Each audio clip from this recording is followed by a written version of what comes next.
ప్రేమ, శాంతి, సహనం, సోదర భావానికి ప్రతీకగా రంజాన్ మాసం నిలుస్తుందని దళిత బహుజన ఫ్రంట్ నేషనల్ కోఆర్డినేటర్ చెంగల్ రావు తెలిపారు. కాకినాడలో దళిత బహుజన ఫ్రంట్ జిల్లా కార్యవర్గ సభ్యులు సలీమా అఖ్తర్ ఆధ్వర్యంలో ఏర్పాటు చేసిన రంజాన్ ఇఫ్తార్ విందు కార్యక్రమం నిర్వహించారు. ముస్లిం సోదరులు నెల రోజుల పాటు కఠిన ఉపవాసాలు పాటిస్తూ భక్తి నియమనిష్టలతో ప్రార్థనలు చేయడం గొప్ప సాంప్రదాయమని చెంగల్ రావు పేర్కొన్నారు. గత 20 సంవత్సరాలుగా రంజాన్ ఆచరిస్తున్న ప్రతి ఒక్కరికి ఉపవాసంలో ఇఫ్తార్ విందు ఏర్పాటు చేశారు. Everyone, मैं बाउद्दीन हूँ. My name is Baudin and I am from Ladakh. I joined it JNTU in 2023 और ऑन दैट टाइम 2023 पे यहाँ पे सेरी का सिस्टम नहीं था. फर्स्ट ईयर जब मेरा था यहाँ पे सेरी का सिस्टम नहीं था एंड 2024, 2025, 2026 कंटिन्यूसली यहाँ पे सेरी मिलती है. सबसे बड़ा पे ये जो मंथ ऑफ रमज़ान है, रमज़ान मीन्स की बर्निंग ऑफ सिंस. रमज़ान का मतलब होता है बर्न करना. अब जलाते किस चीज़ को है? गुनाहों को जलाना. ये एक ऐसा स्पिरिचुअल मंथ होता है जहाँ पे जो आम वीक्स पे जो भी आम जो मंथ्स होते हैं उस पे फॉर एग्जांपल अगर आपने कोई अच्छी चीज़ की, कोई अच्छा गुड डीड आपने किया तो उसके कंपैरिजन पे इस महीने पे अगर सेम डीड किया तो ज़्यादा आपको क्या मिलता है? उसका प्रॉफिट मिलता है, ज़्यादा सवाब मिलता है उसको जिसका. और रही बात सेरी और इफ्तियारी की अगर बात करें तो सेरी एक ऐसी चीज़ होती है तो सबसे पहले इसकी टाइमिंग जो होती है उस टाइम पे ऑलमोस्ट दुकानें पूरी बंद होती है. तो एक बीइंग एज स्टूडेंट जहाँ पे कोई फैसिलिटी नहीं है, मेरे रूम पे पर्टिकुलर अगर मैं बात करूँ तो कोई फैसिलिटी नहीं है पकाने का. फर्स्ट ईयर हमने बहुत बड़ी मुश्किल से सेरी एडजस्ट की थी बट आफ्टर दैट कि हम थैंक यू करते हैं सलीमा दीदी का कि बहुत अच्छे तरीके से कंटिन्यूसली 2 ईयर से विदाउट ब्रेक, विदाउट किसी चीज़ की डिमांड किए, फ्री ऑफ कॉस्ट हमें कंटिन्यू सेरी खिला रही है.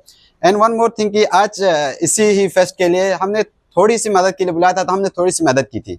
देखो हम जब आते हैं सुबह उठ के 3:30 बजे उठ के आके हाथ धो के खाना काफ़ी इजी होता है बट उसके पीछे पूरी रात खड़ा बैठ के उसको काटना, प्याज का काटना, सब्जी का काटना और पका के खिलाना बहुत टफ टास्क होता है. मैंने हार्डली यहाँ पे शायद आई थिंक 5 या 10 मिनट यहाँ पे आधा घंटा मैंने काम किया होगा. मुझे लगा कि अरे ये हर रोज़ किस तरह करती है आंटी, बट खाना बहुत ईजी होता है. सो हम very thankful on behalf of JNTU students, on behalf of each and everyone हम आपको थैंक यू करते हैं आंटी जी. इस तरीके से वो भी ऐसा भी नहीं कि शाम को पकाया उसको पैक करके रखा तो उसको सुबह खिलाया, ऐसा भी नहीं है. फ्रेश ताज़ा गरम गरम आपकी सब्जी गरम, चावल गरम, इस तरह खिलाना. और बहुत सारे स्टूडेंट्स अगर रोज़ा रखते हैं तो भी ये एक कारण ज़रूर है कि क्योंकि उसे सेहरी बहुत इजीली मिल रही है. थैंक यू आंटी जी. వచ్చినప్పుడు ఇక్కడ సెహరీ ఇంతజాము అది మొత్తం కష్టమవుతున్నాయి ఇట్లా అని చెప్తే మసీదుల వాళ్ళు లేదు మేము ఇంతజాం చేస్తాము అని చెప్పారు. అట్లాని ఆంటీ పరిచయం అయ్యారు మాకు.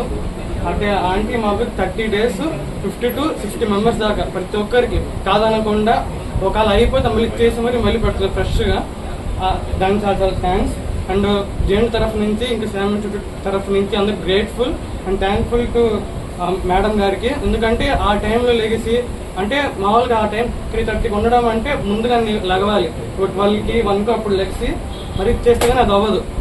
అట్లాంటిది మా కోసం అంటే పిల్లలు తినాలి సెహరీ కోసం అని చెప్పి వాళ్ళ యొక్క నియత్ చేసి గట్టిగా ఎలాగో మా కోసం ఏ రోజు టైం లేట్ కానివ్వకుండా ఏం డిస్టర్బెన్స్ లేకుండా బాగా అందరికీ బాగా తినేలాగా వంట చేశారు. వేడిగా అన్నం మంచి కూరలు కానీ 3-4 రకాలుగా పెట్టారు. దానికి చాలా థ్యాంక్స్. అసలుకి ఈ రోజుల్లో అట్లా చేయడం అనేది చాలా గొప్ప విషయం. అట్లా అంటే మా ఆంటీ ఎంత బాగా మాకు ఇంతజాం చేశారు. దానికి చాలా థ్యాంక్ఫుల్ అండ్ గ్రేట్ఫుల్.